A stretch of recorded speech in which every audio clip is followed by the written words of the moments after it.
my father, he was a medical doctor. He spent years programming himself, domesticating himself, going to school to become this medical doctor. He had already the title, he already had the diploma, he already had the office, he already going to the hospital. And then one day he said, I don't want to do this anymore. I listen to my heart and I want to be a writer because I see many people in the addiction of suffering. So I want to use my family's tradition mixed with science and medical field and all the knowledge that's been accumulating humanity and begin doing my own work. Welcome to the Drew Pearlman Show. Think of this podcast as the antidote to the fear, the noise, and the talking heads in the news.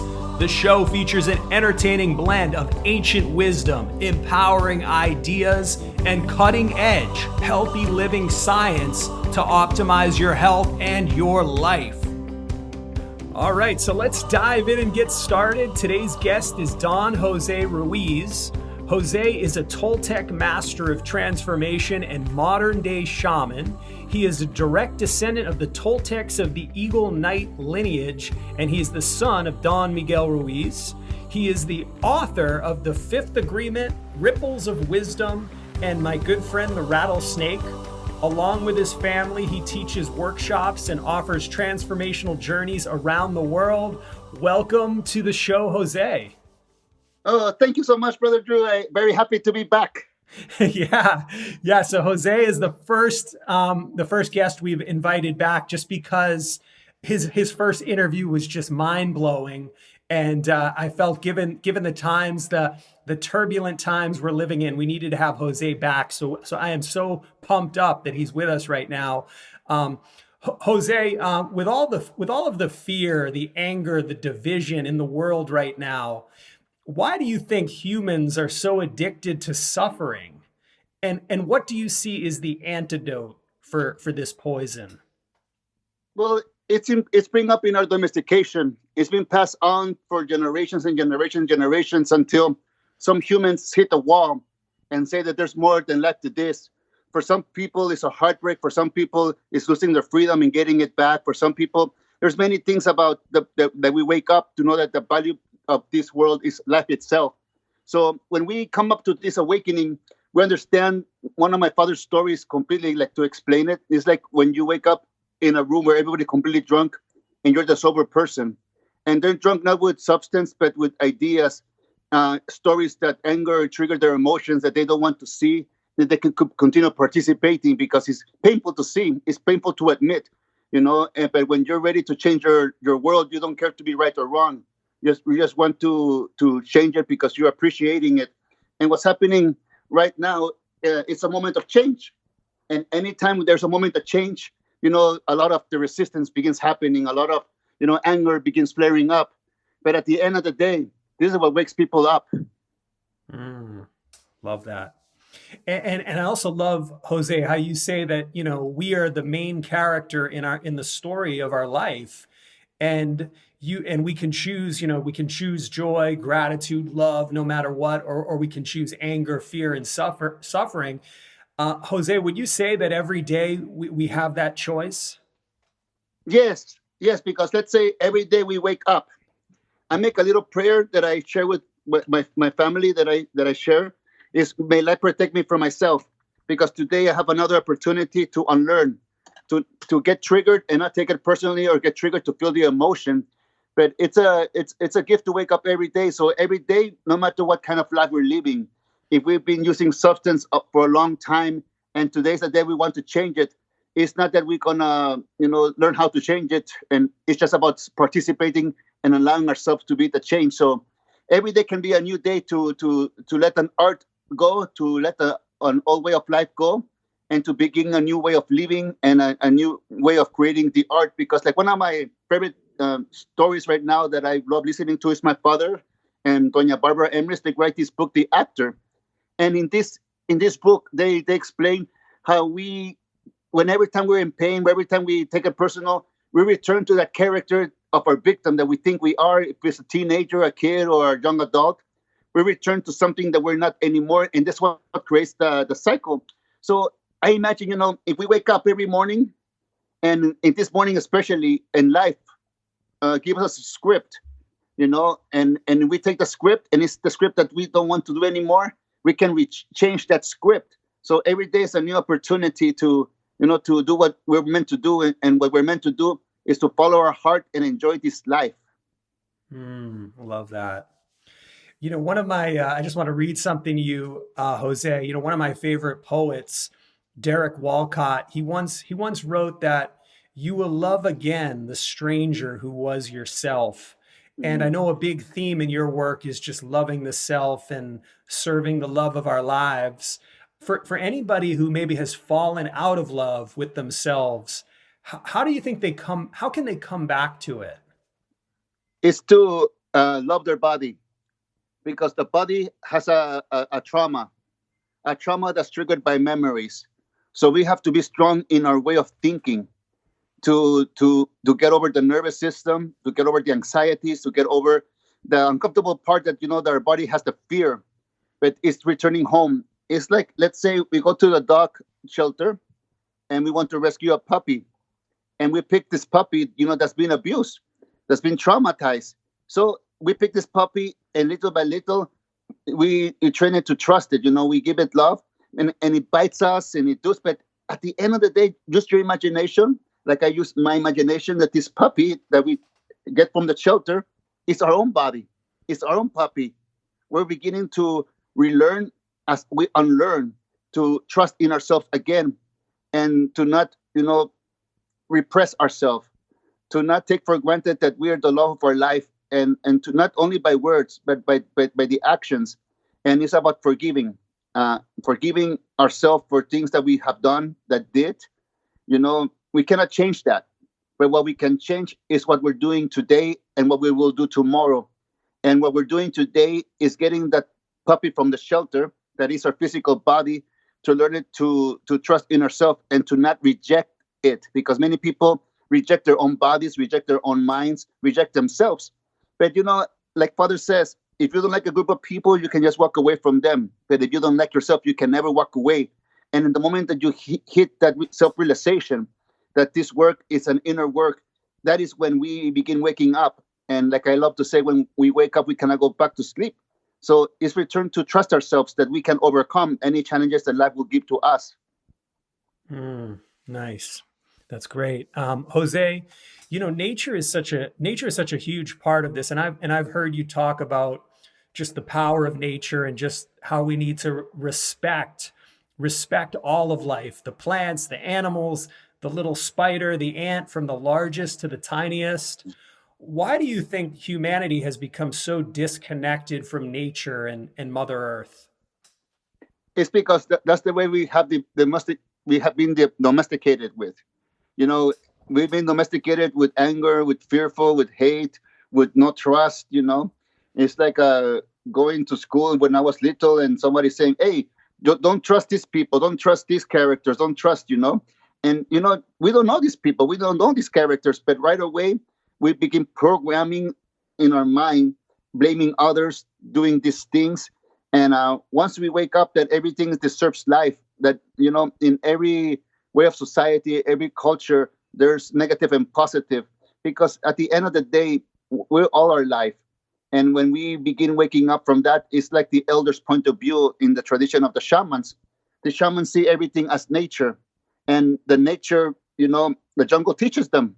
The jungle teaches them, to get their path in their life, and the path of their life, as they begin seeking. They can seek for years, for months, and walk a lot of land.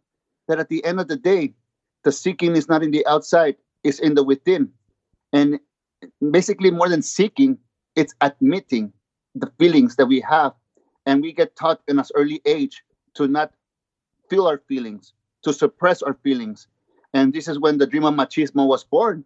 And the dream of machismo suppressed emotions, because they said that it's weak to feel your emotions. It's feminine to feel your emotions. And you can see that part, machismo, suppressed divine woman. And yesterday being Mother's Day, I was saying to my friends, every day is Mother's Day, because we get the opportunity to honor our mother by taking care of her child, because what will make her more happy than to take care of her child? And this is the moment that we begin unlearning. So nature, in nature, we learn many things.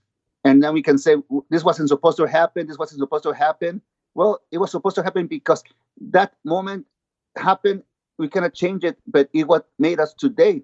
So the domestication that we all have from different parts of the world and believing in lies, and believing in truths, it was an inner battle. And it was not between good and evil. It was between the truth and the lies.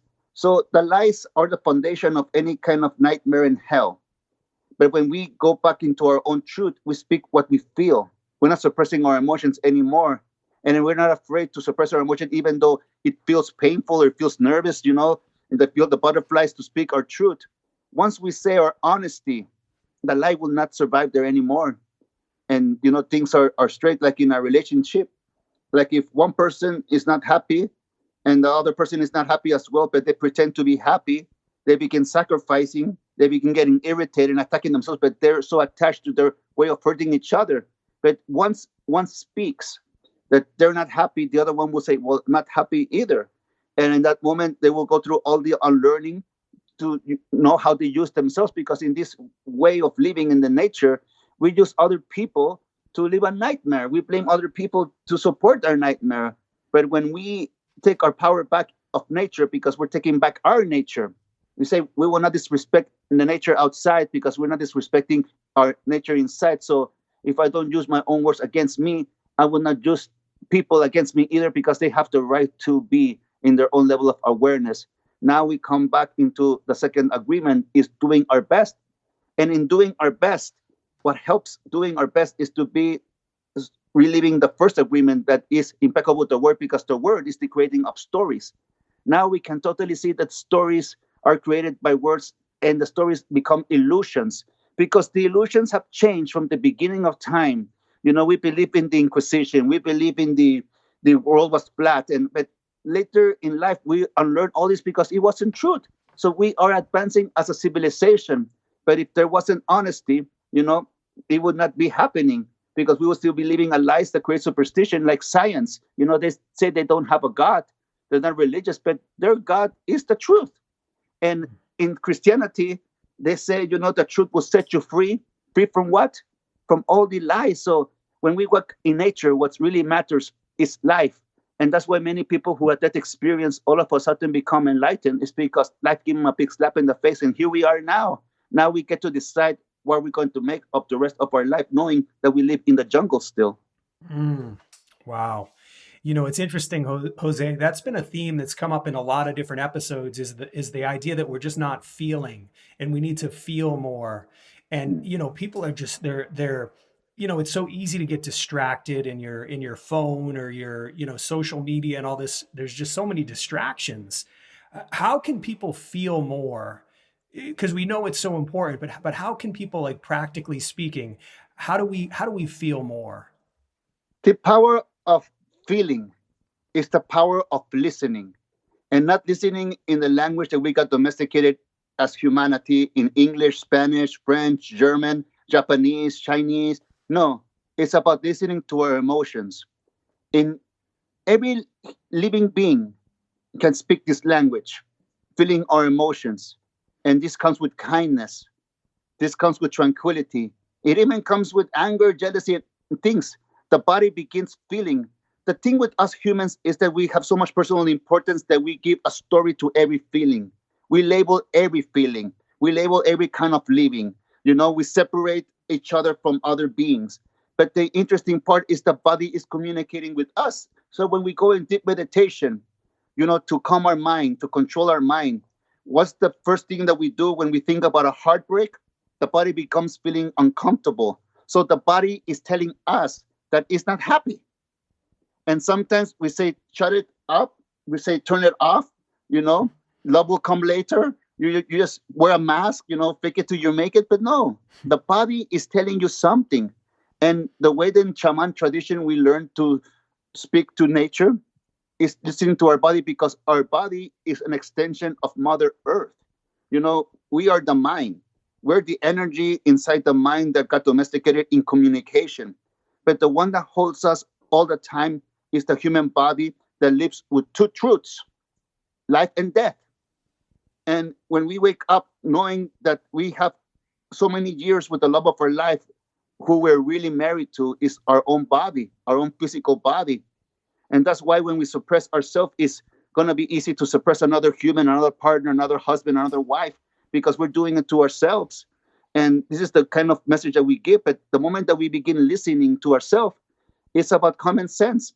I love this quote about Abraham Lincoln that says, if I do good, I feel good. And if I do bad, I feel bad. That's my religion. And when I look at that feeling, it made him feel, it made him feel. He didn't love slavery. He didn't like all that. He was in that world, but he didn't like that because it felt bad. So he had begin having a voice to begin ending that kind of life. And this is the thing that we do. We become punishing ourselves with our own domestication. We become, hurting ourselves, and then we do it to one another. And but the body is deserves to be free. Every human deserves to be living freely and has rights, no matter if it's different race, different genders, you know, different sex orientation. We all have the rights to live. Even the animals have the right to live. Even the Amazon jungle has the right to live. And this is the greediness of humanity we want to control because out of fear. But knowing that our time to listening to our own body is just for a short time, that could be 80 years or 100 years, some even shorter. But we have that golden time with divine mother nature. Why are we getting distracted to not listen to her? It's because we believe in the big lie that we have to become something else other to be accepted and validated for life. And this is where domestication happens. So when we feel our own voice, when we start listening to ourselves, what do we want to do in life? Then it's when we drop everything that we think that we are, dropping the human form like the Toltecs say, and then we recreate the art of our life. And I have a little example about this. My father, he was a medical doctor.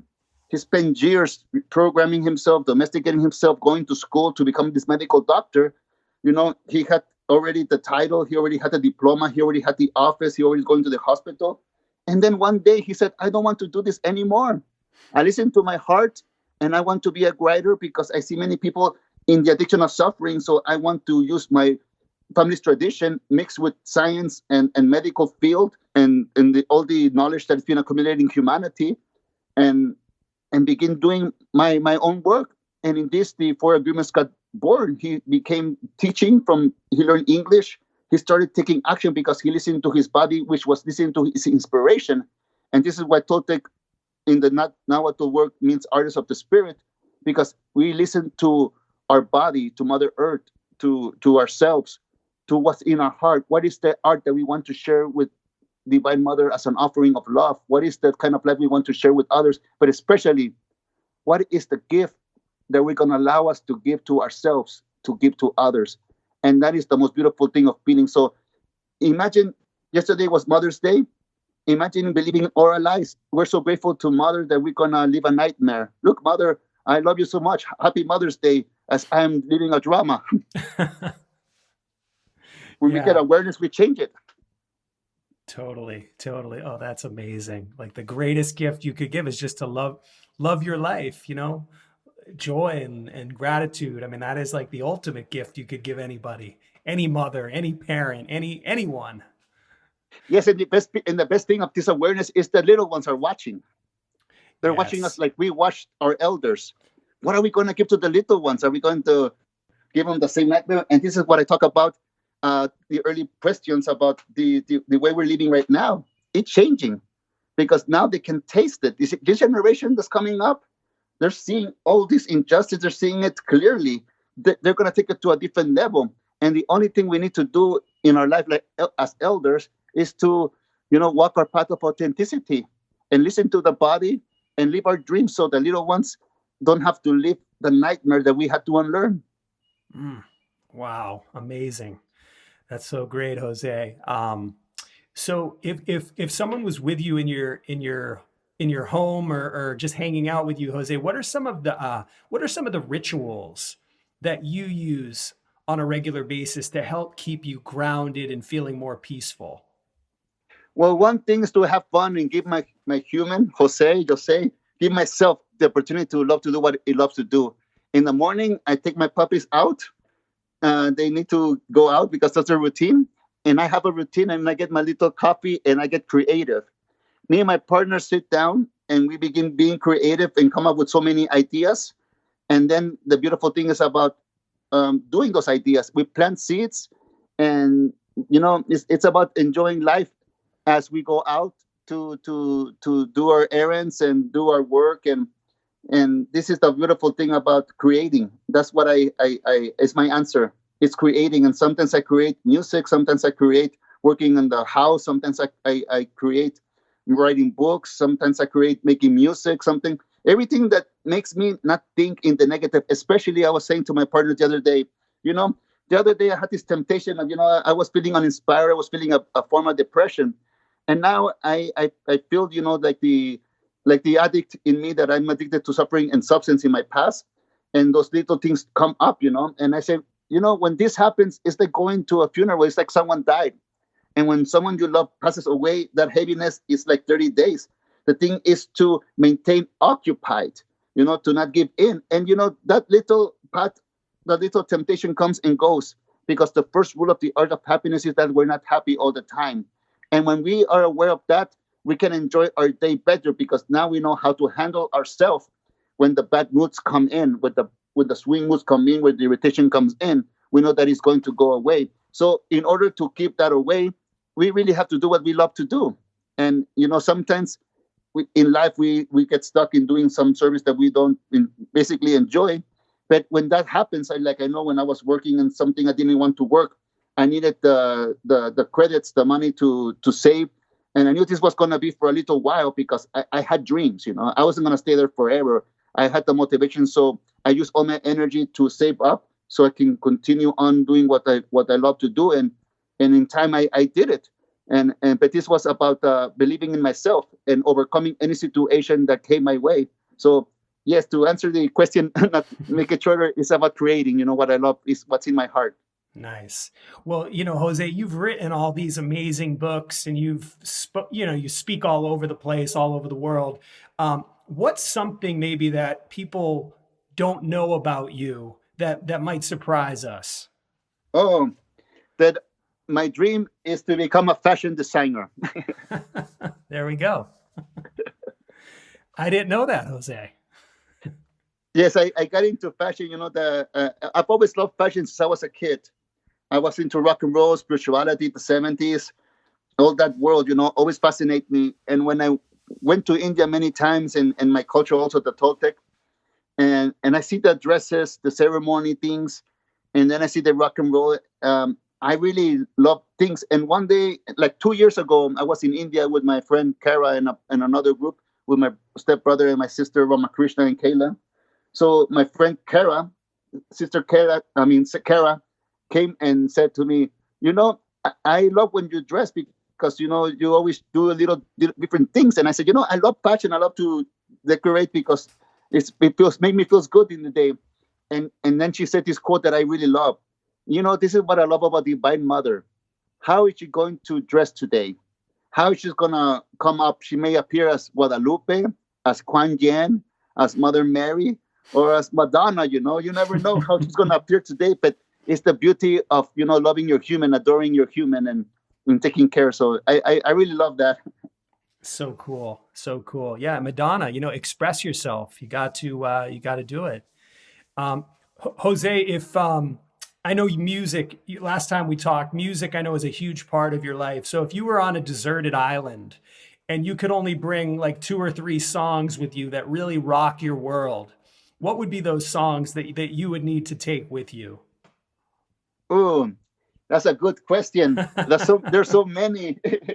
I know. But I have to get my cassette singles back. I really love the three. If it's 3 songs, I love Morrissey. I love Caifanes. I like Bumburi. But if it's just 3 songs, I would like the medley of the Abbey Road, the Golden Slumbers, till the end. Those 3 last songs. Beautiful. I really love that end of that album, and which was the last recording of the Beatles. But the last verse in the end, the love you make is equal to the love you take is equal to the love you make. And once there was a way to come back, golden slumbers, all that is so passionate that it explodes. That is it's so beautiful. I know that's so cool. So Jose, this has been a treat just catching up with you. What's the best way for people that want to learn more about you and your work? Where should they go? Well, we have the page of the miguelruiz.com where we have all the family things. But what I really love, especially in the time of COVID, because I was touring and then all of a sudden I couldn't tour and share anymore. So I'm so grateful for the platform of Instagram that I can push the red button and go live. So I go live every Monday since the COVID happened.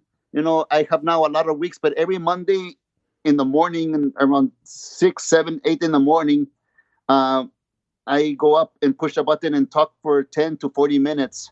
And this is one of the best things I can share with people that I share myself, because it's like going to a lecture or going to a presentation that I speak, because I love doing that. So that in the time of COVID, this platform permit me to share my message from the heart. And I do that on Monday, and then sometimes Thursday, Friday, or Saturday, one of those 3 days, I do it as well in Spanish, because it's also my language that I can share with. So I get the opportunity to do those 2 days in Instagram.